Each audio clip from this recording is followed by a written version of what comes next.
Nalubog sa baha ang 10 sa 14 na bayan sa Agusan del Sur dahil sa malakas pa ring ulang dulot ng low pressure area. Sa gitna naman ng rescue operations, ligtas na isinilang ang isang kambal. May exclusive report si Marisol Abduraman. Ito po yung buong palayan. Nagmistulang ilog ang malawak na palayang ito sa Barangay La Flora sa Talocogon, Agusan del Sur matapos ang matinding pag-uulan sa lugar. Hindi ito lawa o ilog natin dinadaanan, pero tingnan nyo naman ang lawak. Nakikita niyo yung tubig, sea water na nga ito kung tawagin, pero wow, nagmisula na talagang itong ilog. So ano ba talaga itong dinadaanan natin? This is part of the Barangay Buena Gracia, Talocogon, Agusan del Sur. Ito po ay cornfield before this flood water came. Alright.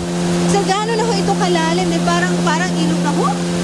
28 feet above the normal water level of the Agusan River. Ang barangay ng La Flora, animoy water world. Disyembre para lubog sa baha ang Barangay Flora. Pero matapos ang isang buwan, ganito pa rin kataas ang baha dito. Sa katunayan, nakatungtong ako mismo dito sa basketball ring ng barangay na nasa loob ng kanilang gymnasium. Ang mga bahay dito, kundi man lubog sa baha, nakalutang. Mahirap man nasanay na raw ang mga residente rito. Dito kami nabuhay. Sinuong naman ng mga residente ng Barangay Baan sa Butuan City ang abot dibdib na baha.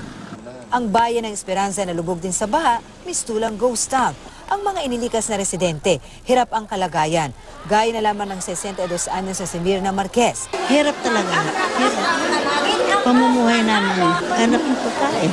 Hindi naman alintana ng second-year education student na si Ken awitin ang init, siksikan at ingay sa loob ng evacuation center. Ang hirap talaga, ma'am, kaso walang choice eh. Hindi kasi pwede talaga umuwi pa kasi ang aming bahay. Pero sa gitna ng unos, pag-asa naman ang hatid ng kambal na ito na isinilang mismo sa bangka habang nire-rescue. Masaya kahit mahirap.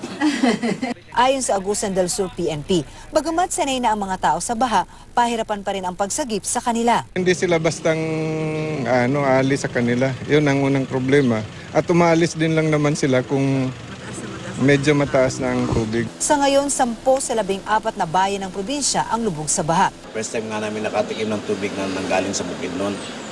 Tapos catch basin din to ng yung Agusan Mars. Sa tala ng PDRRMC, isa ang kumpirmadong patay habang 3 naman ang patuloy pa rin pinaghahanap matapos anurin ng baha kagabi.